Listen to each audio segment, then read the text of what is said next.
Hi, welcome to Something to Offer. I'm Dawntoya Thomason.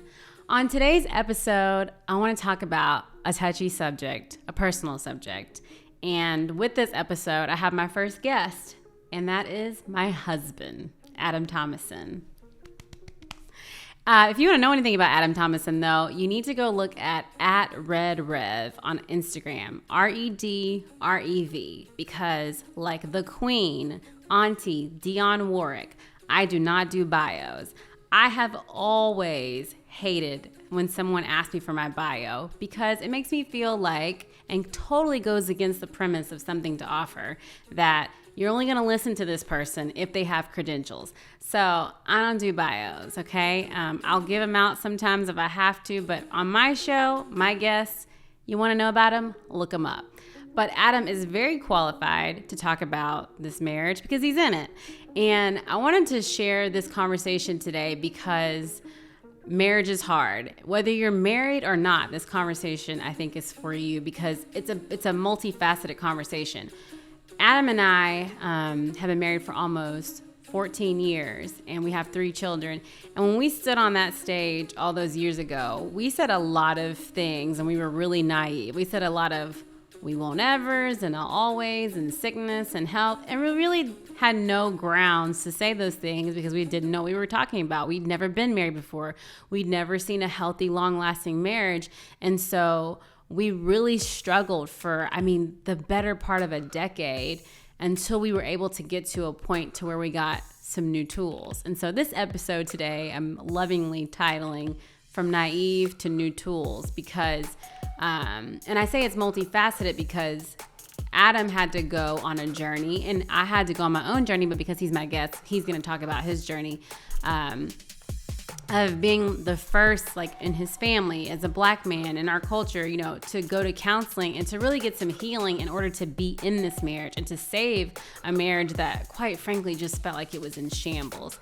And so I'm sure somebody can relate to this. And so we're going to talk about some of the naive things that we believed when we first got married and how we employed some new tools, how we had to, and how we're still trying to employ those new tools because we're still 2 imperfect people. We still have struggles, and yet we fight to do something new. And so Adam's gonna share about his healing journey in counseling, and we're just gonna have a little bit of fun talking about our story, and hopefully you can gain something from this because we're gonna pull back the curtain a little bit for the benefit of others. So I hope you enjoy this Something to Offer. So let's get into it.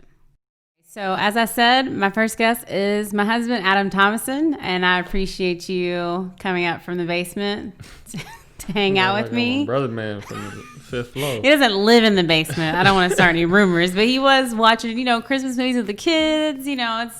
It's holiday season, so he could have been anywhere, but he chose to come upstairs and be with me. So thank you Come upstairs. Thank you.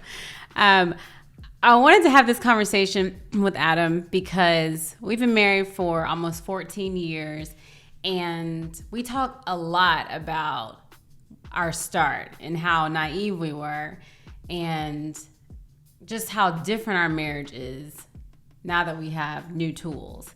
And I thought it was paramount to have a conversation because I know that we were in a place at one point where we were like, man, I just wish we had known some things that we didn't know. And so I thought he was the perfect person to have this conversation with because we can tell a little bit about our story, but also he specifically went on a journey to health that kicked us off, that actually brought the new tools into our life. So let's talk a little bit about how we met. I'll let you go. I'll let you tell the story because you have a different version. And because this is my show, I'm going to be a nice host, and I'm going to let you tell your version. That girl said, because this is my show. my show. Right. No. So watch it, nigga. Wow. Okay. I'm trying not to make every episode E, so let's take it easy. Hey, that's who you married to. Okay, it's true. You're right. All facts. Okay. So tell us a little bit about how we met. We met through a mutual friend, and We met through a mutual friend. Why is that all? Normally you have like a bigger, that's all you want to say? You're just like, man, I can't get into it. It's tough out here. Let's just say I knew my wife wasn't feeling me. Well, okay. And... So we didn't, it wasn't a bond the first time we met. So that is a true fact, right? Yeah. Initially. And then we had a second go around of meeting. And because he felt like I wasn't feeling him, he made extra sure to let me know that he wasn't feeling me. 100%. I was like, boy, you're playing games. You know, you think I don't even know you actually like this. I was like, man, I don't even know why we here. It's true. She gave me dead fish handshake. That's not true. Well, nope. You're the guest. See? No, it's her show. It's her show. So no, it's okay. So yes, he says that I gave him a dead fish. You said that, negating. Okay. He says, in his perspective. So I gave you a dead fish handshake, and so you thought I wasn't feeling you. So we had a second opportunity to meet, and it started our relationship, if nothing else, on like a better jump off. Okay, so let people know how long we hung out before we became boyfriend and girlfriend, engaged, married. 8 days straight. 8 days straight of all surface hanging out. It was fun not and games. Surface it to was. Me. I'm saying surface not in a negative way. Mm-hmm. It was during those 8 days. If we were like, you know what, we're going on different paths, we didn't feel like the other person took from that's very true. Okay. each other. That's what I mean by surface. Yeah. Okay, that makes more sense. I was thinking like deep conversation because we had great conversation. Yeah, you're like my ocean friend. Like Adam, stay deep. You know what I'm saying? So it's gonna be the deep podcast, all the way deep. Okay, we'll try to keep it's gonna be deep. It's some tough conversation. Okay, so 8 days of surface, and then we became boyfriend and girlfriend. Yeah, and I don't know if you remember, I said, I've run out of things to talk about that that would keep me from intruding upon who you really are. Yeah. Right. I've run out of those things. Mm-hmm. So the next level would be going into this quote unquote space that should only be reserved for the person you are considering to marry. Yeah. So you let me know pretty early on this next phase. If we become boyfriend and girlfriend, this is like with the intent to get married. Yeah. Yeah. Okay. Yep. And so then we dated for 2.5 months. We did. We got engaged. Yeah, which I don't recommend. Praise God. But here we are, almost 14 years later. Yes. He's like, we made it. Right, I got you. Okay, we did make it. So, because we didn't really know each other. Well, for what you can know somebody for 2.5 months, right? Yeah. And then you moved out of state. Yeah. After you proposed 2 weeks later, and then we got married 8.5 months later. Yeah. And so it was a total of 10.5 months from the time we really met until we became one family. Mm-hmm. Okay. So let's talk about the vows we made in 2007, knowing each other for 10.5 months. Hey. What are some of the things we said? Do you remember any of them? I just remember I will always, and I will never. And I will never. God bless. We broke those probably the first 2 weeks. Okay. I mean, if you say I will always and I will never. It's a hard standard. It's a high bar. Yes. Yes. Our vow renewal should have been our wedding. We renewed our vows year 11. Yeah. And Adam wishes that had been our wedding day because we knew more what we were talking about. Hindsight's always 20/20, but also because his suit was really baggy on our wedding day. Oh, that mug was terrible. And so he doesn't really. That's really why he wants to make us only show the vow renewal pictures. Horrendous. But it was Men's Warehouse. Y'all mean suit. That mug was so bad. And that was after it was tailored. Oh, I kind of forgot that. This is the Men's Warehouse days. No shade to Men's Warehouse. Oh, we know the suit rentals. People aren't really doing that much anymore, are they? What, some people, suit rentals? Yeah, some people. Nah, somebody. I mean, they're in business, but you're right. And it is vogue for you to have a tailored suit that you're gonna wear again. Yes, I don't know too many millennials looking like LeBron James on draft day at their wedding. Yeah. That movement is over. Okay, it's gone. Okay, so but we stood up there and we said a lot. So you would say, and so I'm even calling this podcast, basically from naive to new tools because I feel that you don't really fault us, but you felt that without malice, we stood up there and we said a lot of lofty things. Yeah, we did. Yeah, and I don't fault us. I say that Adam and Dawntoya, in sincerity, did the best that they knew how to do. Yeah. They did their best. And so we get married, and I use this term. So we're two different people, and we actually see our marriage in two different lights because of our different backgrounds, like most people. But I felt like right away that we had a lot of beef. You know, we had a lot of static. And I'm like, Biggie, what's beef? Oh, wow. A lot of y'all gonna miss beef is when ICU guaranteed to be in ICU. I'm like, come on, dog. Okay, so that's like you like if we not in ICU, that's not beef. I was just like, that is a very traumatic way to view. This is when you know, like, you're from the hood. Like if beef is like Biggie Smalls ICU reference, we can't start there. Guaranteed to be in ICU with ICU. Yeah, I'm like, okay, we had tension. But you're from Detroit, so you're like, no, Dawntoya, beef is this. We had like tension. Yeah, it was. To me, I go, when you put two people together from our backgrounds, right, with no manual from father or mother, I don't believe in love evolution because you're just gonna evolve into the right thing. Yeah. Someone has to teach you. But we thought we had a blueprint because you went to a church. Yeah, right. we thought that. Right. Well, just to be fair to people, so because we went into our marriage, you know, we had these different backgrounds, but we were coming from like this evangelical space where you had been taught, you know, a certain way to be married, and you tried to come in and roughly like 2.5 years. For a couple years.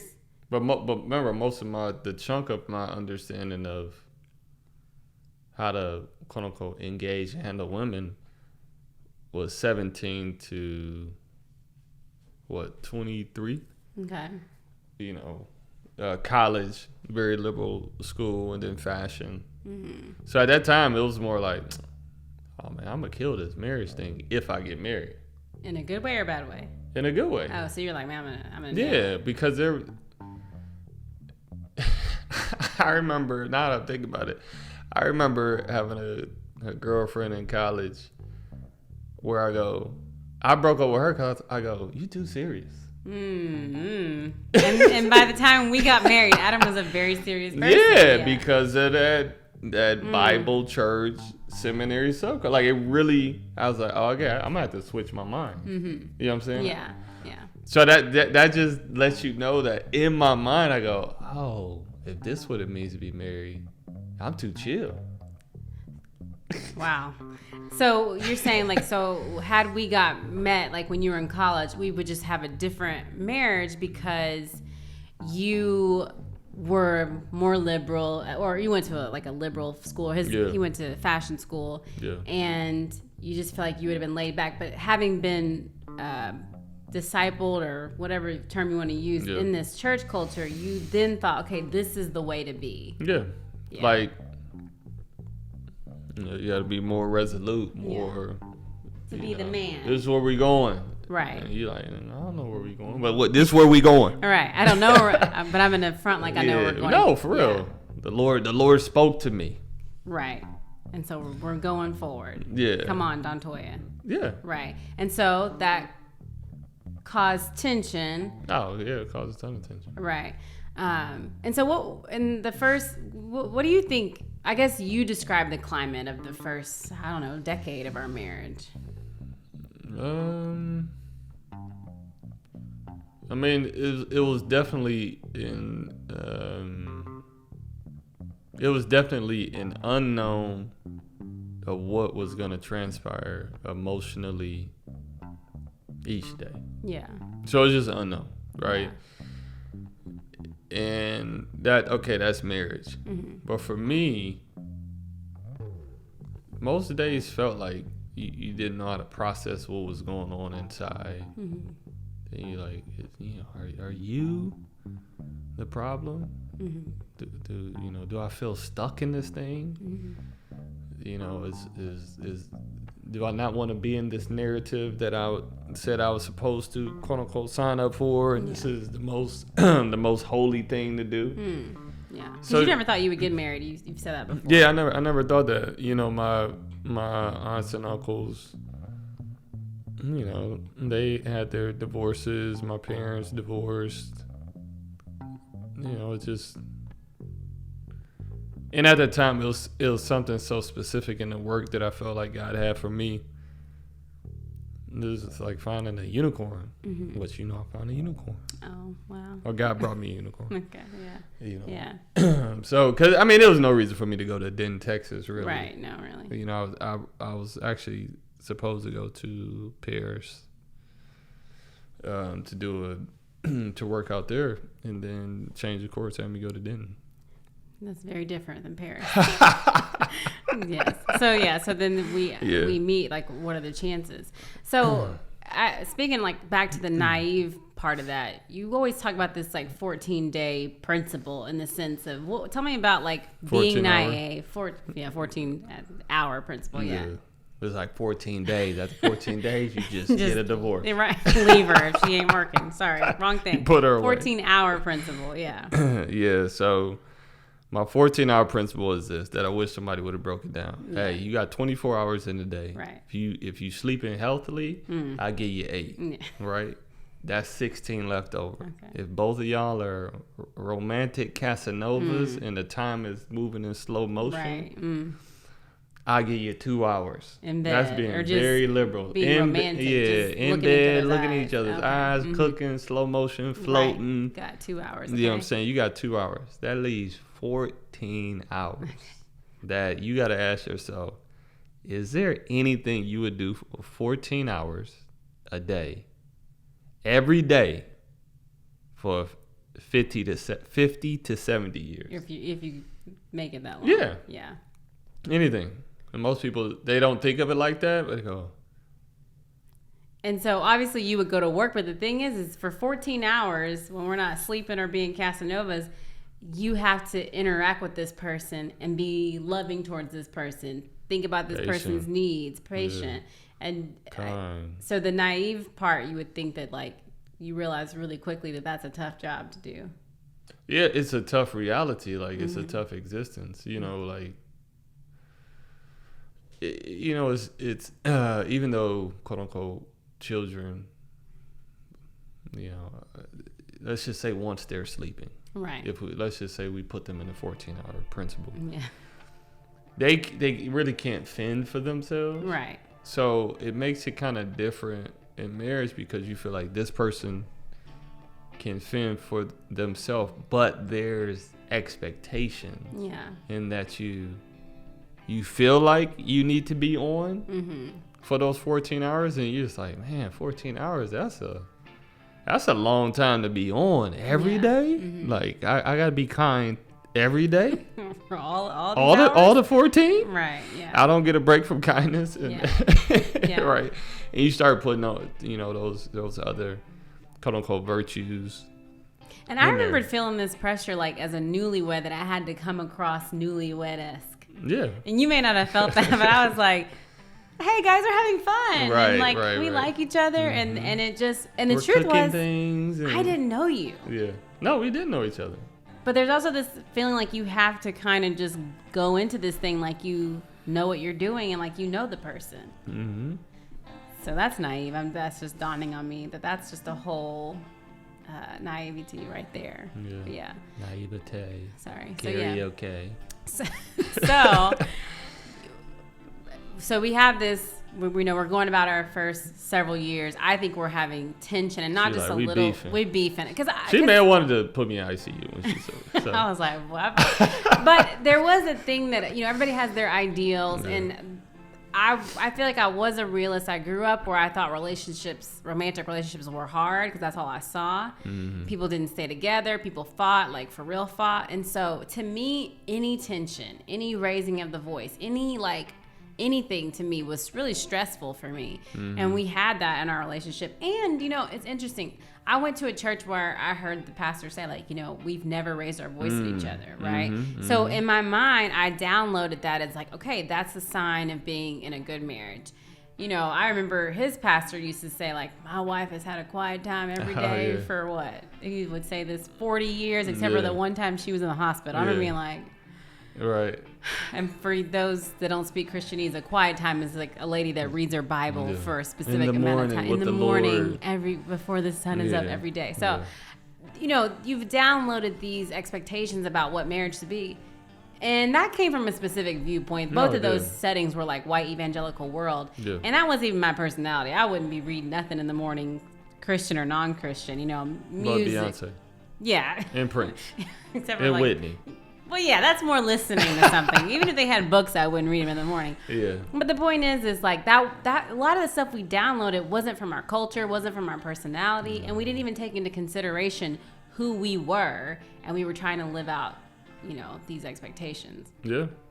So when would you say that you felt like the marriage, you were at your kind of like breaking point, like the marriage was bad and something has to give? I need new tools. I realized that, I don't know if I was naive or what, but I realized something has to change. Do you remember I would say something had to change.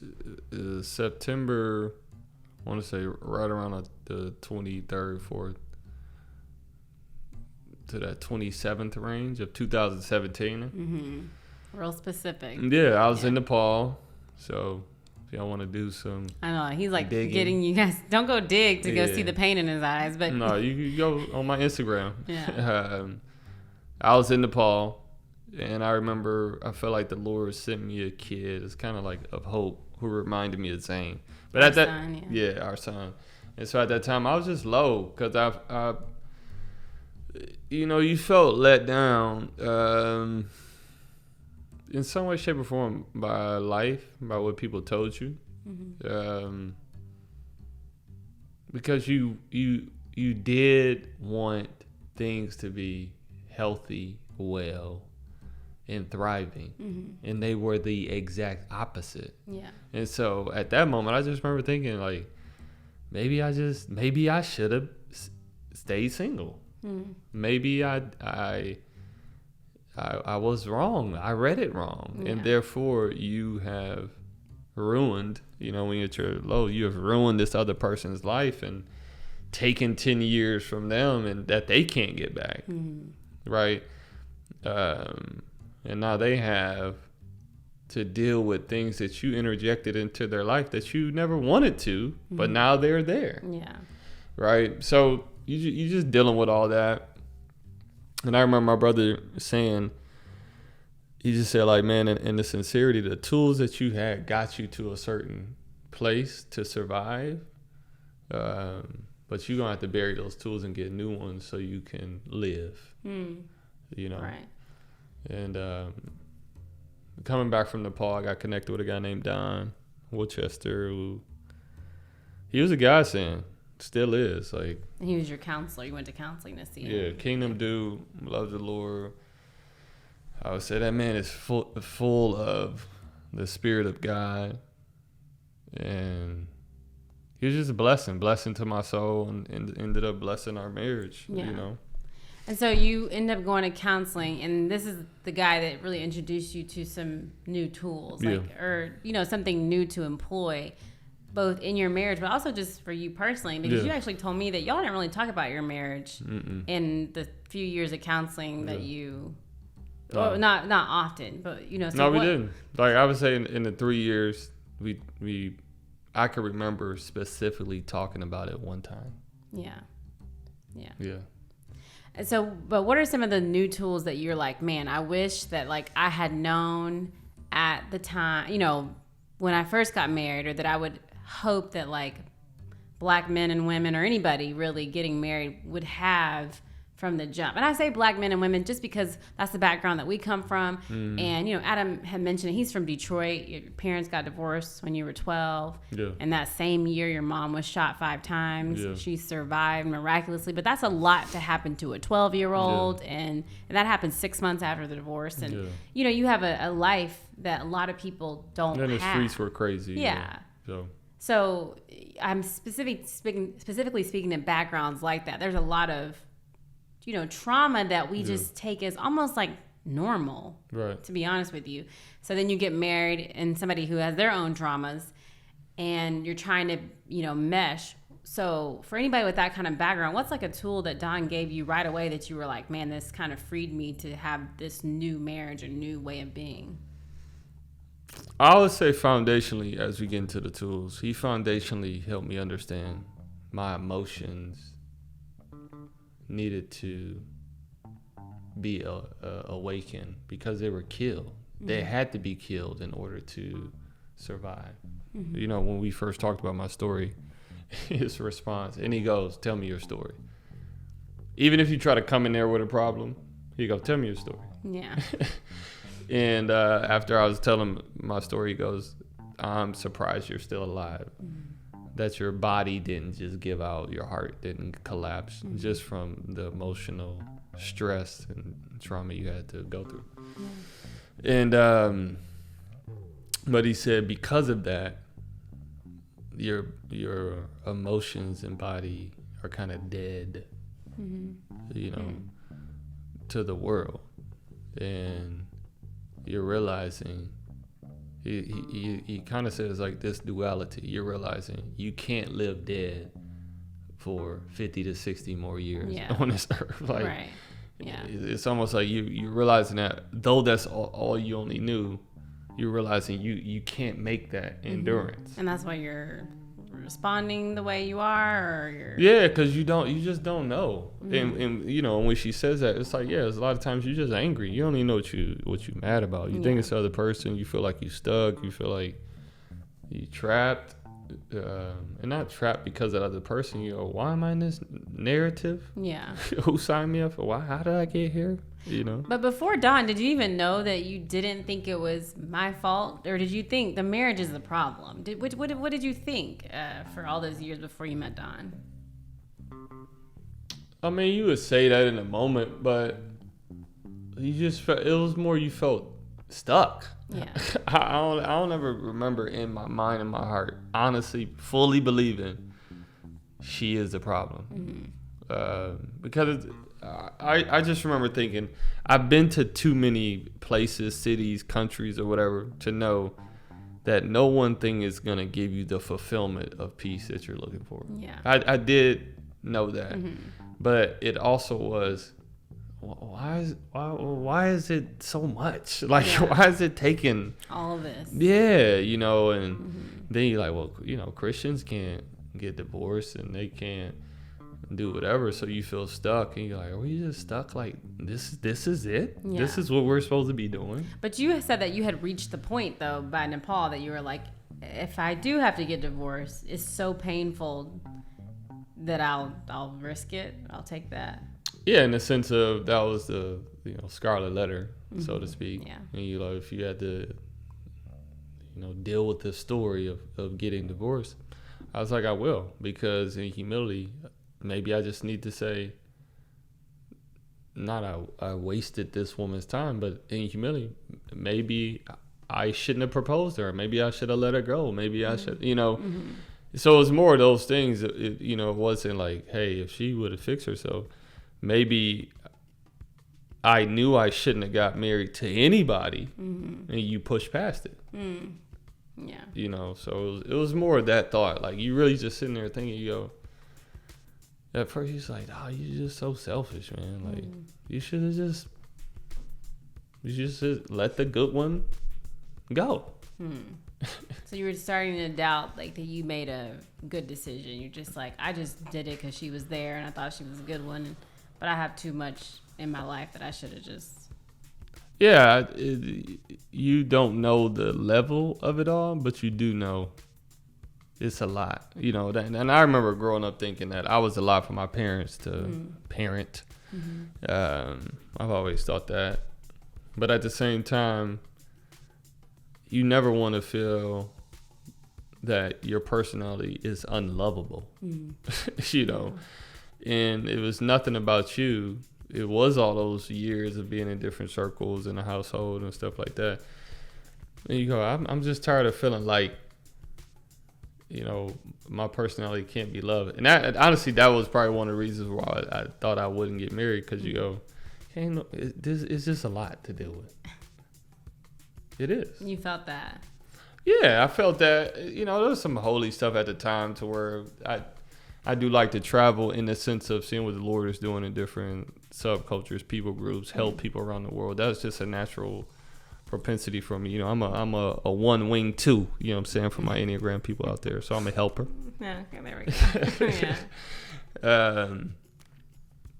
So it was those elements as well that, I can't drag somebody around with me. Yeah, because again, at that time, you're in America. So most of the streams you're in, you're seeing people wanting to be domesticated, live that domesticated life. And I go, I want to just help people. Yeah. People are oppressed. People have the least. And I know I'm in a position to help them just by the sheer fact that I was born in America. Yeah.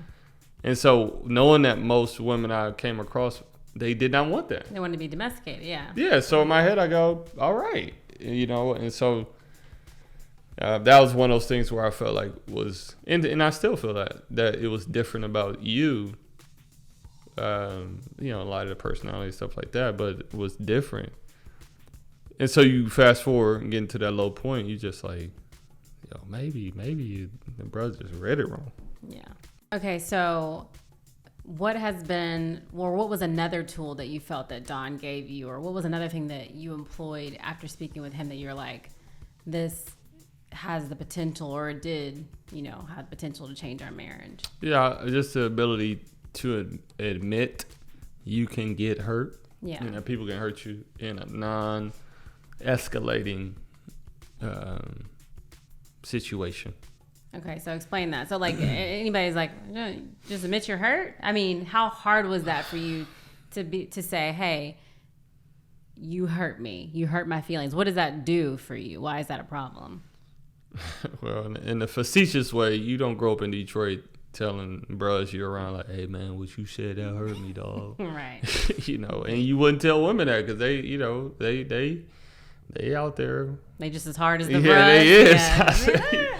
It's like, man, if you don't get yourself, like it really, it was one of those things. It's funny. I remember having a girlfriend in high school and I was trying to express some feelings or something. And she was like, man, ain't nobody trying to hear that. I remember thinking that. She's like, ain't nobody trying to hear that. It's a cold world. Oh, I'm hearing. It's a cold world. Boy, bundle up in the words of DJ Khaled. Yes. Okay. Bundle up. So you saw, like, man, it ain't no game out here. Like, I can't be out here expressing my feelings. Talking about you hurt. How'd you feel when she said that? Or I need to know a little bit. I'm sorry. This is not on topic, but I need to know when a girl says that to you. Like, how do you feel?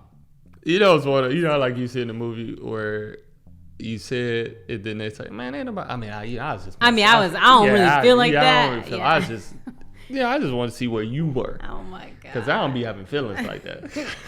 So thanks a lot, lady.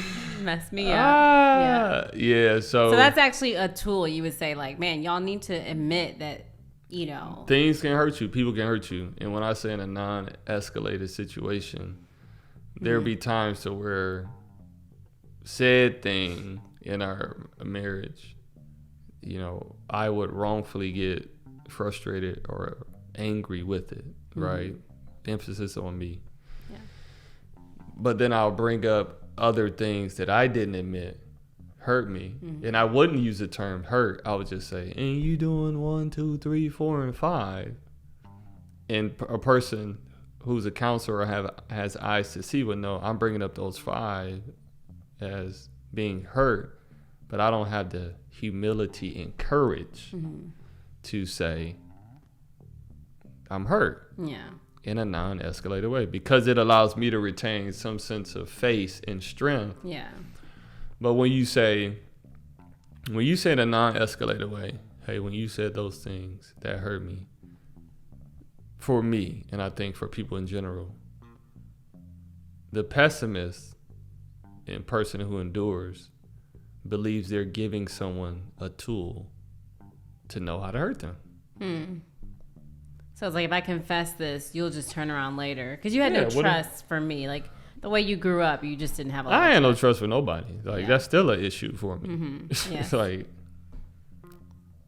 I mean, you grow up, everybody had an angle. Yeah. And then people are imperfect, right? Right. So it's more of like, motives.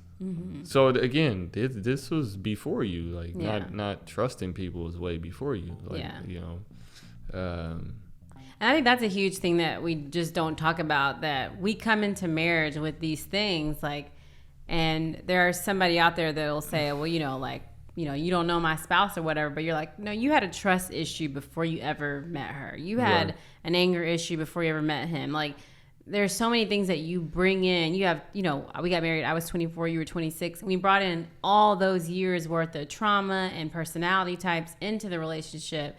So there's no way that all these things could be this person's fault. Right. Yeah. It's not possible. Yeah. Philosophically. In volume, it's just not possible. And it's interesting that you would say that after all that time with your counselor, you didn't even talk about marriage, really. No, because you get to the point to where you go, well, you get to the point to where you're at that low moment, and then when they say in their wisdom, let me hear your story, and then they say, I'm surprised you're still alive, then you go, maybe finally someone who understands the weight of it all to get to this point. And that's where you go, I don't even need to talk about them. I need to engage this person who quote unquote gets the reality.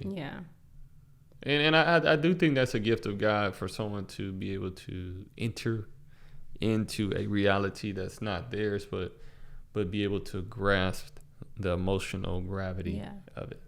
And we talk about this because you're saying, we came into marriage with all this stuff, but he actually introduced you to this book, The Body Keeps the Score. But you spent all this time talking to him about your past, and you were going to bed at night, like at 8, 9 o'clock at night, because you were just so exhausted from, I guess, all the work that was happening.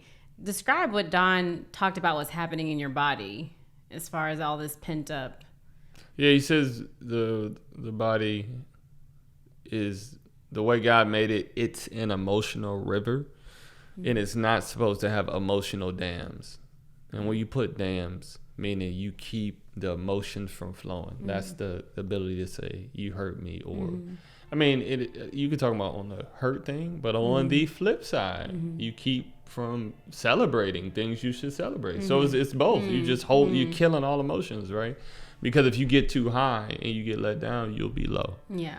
Right? And you keep from getting low, then you'll never experience the deep pain. Right. But you never go anywhere. You're just like this the entire time. Right? So what he was saying is, as you start to admit things hurt you, but then at the same time you start to say, hey, I actually do like that. Hey, I actually do want to celebrate that. Your body starts to flow like this emotional river the way God intended it to be, and it starts to heal itself. Yeah. And so you want to rest. And then you were also having hard conversations, not just with me, but like your family members, everybody. And it was just it was a lot of work. There's a lot of work in the body. In a sense, he said the body is saying, finally. Yeah. Finally, I get to flow its intended way. And so it rests. And rejuvenates itself. Wow. Yeah. So, what do you think is another? I'm not going to force it, but is there any other thing? Because I know there's a ton of things that Don offered you, and it's really hard to kind of communicate all the healing that happened. Yeah. But was there anything else that he communicated that you're like, I feel like this was imperative to me being able to move forward in my relationship and not walk out on it? Yeah, I mean, he helped me understand that the person doesn't have to be on, but that takes a healed person to give that person the freedom to not be on. And when I say on, going back to those 14 hours, there's no way you can be on to be kind, patient, loving, sexy, if you will, witty, funny, energized, most hopeful, most joyful, having all the answers, most spiritual. Yeah. Right? That's God. Yeah. So he helped me put you in the right seat. That was another thing I realized in talking with him. I go, oh, I've had her in the right seat because, and this is another tool. The wrong seat, yeah. Yeah, I had her in the wrong seat because, again, another tool. When you have these gaping holes, you think marriage or a person is gonna fill that hole, and so now you're putting the pressure on them, to fill this hole with the dirt that they have. And the more and more they try, and the harder they try, they start to realize, I don't have it, and I'm exhausted. And you go, you're supposed to have it. I married you. Yeah. You're supposed to have it. Yeah. And then you realize, I gotta fill the holes that started before them, so they can have the freedom to be imperfect in the present. Yeah. And not be held to these giant holes that were there when we met. Right. Yeah. And so I mentioned it briefly, but it sounds like, and I'm interviewing him, so I'm not speaking about the work that I've done. He's my guest, so I have done my own work. I'm still in counseling as well, but I kind of speak because I do feel like he led out in us getting healthy. And one thing Adam has made clear is that like 2 healed people have a better shot at having a thriving, you've said this, imperfect marriage. Yeah, thriving imperfect marriage. Yeah. And so this is like a leading question, which I know you hate, but would you say, would you say that your advice to like unmarried or people that are struggling is that the real trouble may be that y'all need to get healthy? Or do you feel like, because let me say this, you say often that people need to stop working on their marriage so much. Yeah. And so basically, can you explain that? Yeah. From the backgrounds that you and I came from, uber spiritual, work on it, become more like Christ, right? All these things, you tend to feel you can't enjoy the person unless your marriage and they themselves get to this destination, right? And you realize, and Don helped me realize that there is no destination to get to. It's just enjoying each other in the journey. Yeah. Right. And the journey is built with imperfection. Yeah. But a healed person can't do that, right? And obviously, we're not talking about abuse. So if somebody's physically, verbally abusive, I'll be the first to tell you, no. Yeah, we're talking about 2 people that intend to stay married. There's not any physical abuse, because Adam says you can be loving while that person's in jail. Yeah, like if someone's harming you, I don't know what your church tells you or your theology, but this is not what we're talking about. We're talking about 2 people that would like to stay married, and their trauma has caused so much pain, but we're trying to work it out and stay. Not abuse, and not anything, So so Ecclesiastes, and like a lot of that, Ecclesiastes talks about the gift of God is to enjoy. He's talking to the man, but he says to enjoy the wife of your youth and to enjoy the fruits of your labor. This is a gift from God. And he says to the unrighteous, I give them the task of gathering to store up that for the righteous. And so when you find yourself not being able to enjoy your spouse and enjoy the work that you put in that day, you need to ask yourself the question, am I in this road of being unrighteous for the sake of thinking I can reach perfection, thinking that there's a destination I need to get to enjoy? Because God's not saying there's a destination you need to get to enjoy. He's not saying there's a destination they need to get to for you to enjoy them. Yeah. But you've said before, though, it was just hard for you. Like one stepping stone was that it's just hard for you to have a hope. And there's somebody out there that they aren't getting abused, but they're like, but bro, I am married to the most difficult person you ever met. Like, what do you say? Like, that sounds real cute. The joy, coffee cup, that's like something, but that's not my marriage. And we don't even have a place to, like a smooth path to step into. What do you say to that person that, Yeah, one, I would say you need to, there's a lot of tools, but I would say one, you need to realize every conversation you may not need to have with that person, and every conversation they're trying to have with you, you may not need to have. And so sometimes you need to set boundaries, and that's why I said if you're not in a verbally or physical abusive situation, you don't need to talk about stuff all the time. So it's like, hey babe, I want to talk about. There are times I'm like, man, I don't trust us to talk about that. Yeah. So, and if the person want to ice you out, you gotta let, if a person gonna have a hard heart and they gonna ice you out, and that's the game they gonna play.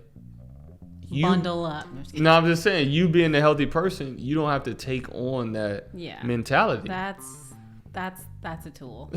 Yeah, right. So that's what I'm saying. Like in those 14 hours, you feel like, well, in these 14 hours, I have to take on that, enter into that, be like that. Cousin left is like, no, like sometimes God needs to work on them and their imperfection, and if they want to be in their hardness. Now, again, you're sharing a space, so I get it. But at the same time, you can still have boundaries. Yeah, because that actually is a struggle. Because, we're actually striving and working on this, but you're not going to be in a healthy moment of every second of the day. There's sometimes we have these new tools, but we don't have the strength to employ them. So we still get into it and we have things. But over the years, I've just always wrestled with not going, well, if Adam's sad, I'm sad. Or if he's upset, I need to be upset. Like I will let the mood of somebody else overtake me. And it's taken like these last, through counseling, just to go like Adam said, you don't have to align yourself with that energy. Right. You could be like, okay, that offended you. I apologize. You need to stay there. Right. Well, I'm going to go over here and do this. And I think that's the biggest, becoming one doesn't mean you have to take on all their trauma and poor emotions and poor responses. Yeah. People are going to heal at different rates. And you might, like you said, somebody might be healed and try to have these healthy conversations with a spouse that's just not there. Yeah, they're not there. Like, like Paul said, he says many things I want to tell you, but you are still acting in a human fashion, not in a spiritual fashion, right? So that was probably one of the biggest things that it just took a weight off. I go, I don't need to say that. And another thing was myself, and I would say people in general, we're arrogant, and we feel like the truth needs to come from us. And so I do a lot less saying what I see and praying that it comes through whatever means it needs to come through. Whether as I thought it had to be me because I see it. Right. That's fair. Like if you see something, you feel like, well, God's give me that to see it so I can say something. But that don't work, because how many couples do we know where it's like, I've been I told you that 10 years ago. They don't celebrate nothing. Like, I've been telling you that. Black people be doing that too. Like, man, I've been saying that. Man, so-and-so had that business before all that, That's true. That's true. But I digress. So, I would say those are the kind of foundational things you feel like were the tools that Dawn has given you. But you also kind of beautifully articulate people don't have to be on. And I feel like to young husbands, I always love when you talk about like the body and the mind and all that stuff. Yeah. Like kind of, I'd love for you just to talk on that for a second before we close out. Before we land this plane. Before we land the plane. Yeah, one of the things that I want Dawntoya to understand is that you don't have to be on when it comes to your body according to what the world says. And I delineate health from body image. So like working out for health, not for abs. Not for abs, not for your wedding day body and things bounce like back that. After baby. Yeah, because the world has convinced women, and you and I have talked about this, and I said, like, Dawntoya, why are you convinced you need to get this body back that you had before you sacrificed that body to bring kids into the world? Why do you feel like you need to rid your body of certain stretch marks or scars that show your sacrifice? That's what the world wants you to eliminate any sign of sacrifice. Right.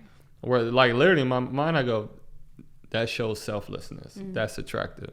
But you rid the body of that because you think acceptance is gonna come because that is not visible, and that's what a deception is. So it's like, hey, you want to do whatever and try to have this. I mean, it's gonna go into the dirt anyway. Right. So you philosophically are racking your brain, but you're doing that because somebody has convinced you that unless you do that, you will have a ceiling put to the love extended to you. And a lot of young husbands and wives do that to each other. Yeah, like I was talking with somebody who wants me to speak at a conference. There's a woman who heads up the conference, and she was saying that she had a situation where the guy said like, "Yo, I don't think you have that it factor." And in my head, I'm just like, where are we getting this stuff from? Right. Yeah. Where are we pulling these things from? Right. That sounds like something a business execs or music mogul says to like a pop star. Right. Yeah, but I know tons of situations where they've been met with that. Mm-hmm. I remember again talking with a friend, and they go, "Yeah, I just want to make sure when we get married that we just keep the romance." Now, you talking to a person who is like a historical nerd, like, and if you look up just that word and the idea of romance, they actually created the idea of being romantic of the Roman way as a way to capture people's minds, to busy them, to be focused with pictures that aren't real, that will then lead them to the altars of their gods at the time.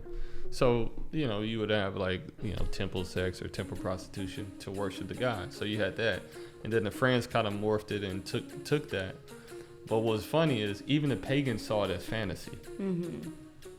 So when people say they want romance, I go, you're really saying it's like, man, I just want our marriage to have fantasy in it. You're chasing something that's not tangible. Right, that's actually not tangible and is a weight on the conscience of the other person. And you put it on them. Yeah. And you literally put it on them. Yes. Now, Adam has not put that on me, I will say, in our whole marriage. He does have a couple of things, though. You do, as we land the plane, he has something that you call toe integrity. I do have toe integrity. That might be a weight on me that you might have to throw that off. But you blame my sister for that. What is toe integrity, Adam? It's when a girl is kicking it on the external. She looking fine. Looking good. Yeah, she got the clothes and she beat, got the hair, makeup, killing them. Then she take them shoes and them socks off and them toes looking like. Yes. She has fought all the crime with their toes. Yeah, with the toes. Paint chipped and his feet might be ashy. It might be ashy. I'm like, you're not. You're just trying to keep a person with integrity. You just say match all the way. Yeah, all the way down. When I take this toe, you go, oh, you match it. Okay, I'm gonna do better. Currently, I do not have toe integrity. You know what I mean? It's winter. It's really hard out here. It's a pandemic. I ain't trying to go to a mean, it's the same way. Like, I don't want to take my pants off and then I got hole in my underwear. You're like, boy, you was killing it. Hold on, bro. Why you got the hole in there? This is okay. Integrity. I ain't. I got this outfit on. You like, come on. Let's not get to the underwear.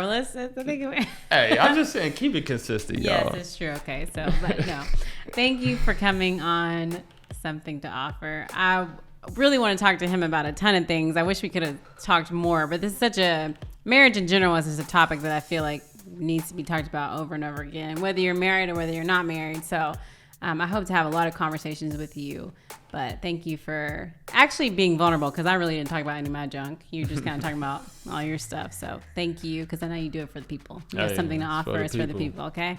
Yeah. Thank y'all for tuning in. I feel like I should say comment, like, subscribe. Don't comment, just subscribe. And if it helps you, share it with a friend. So see you next time. Bye.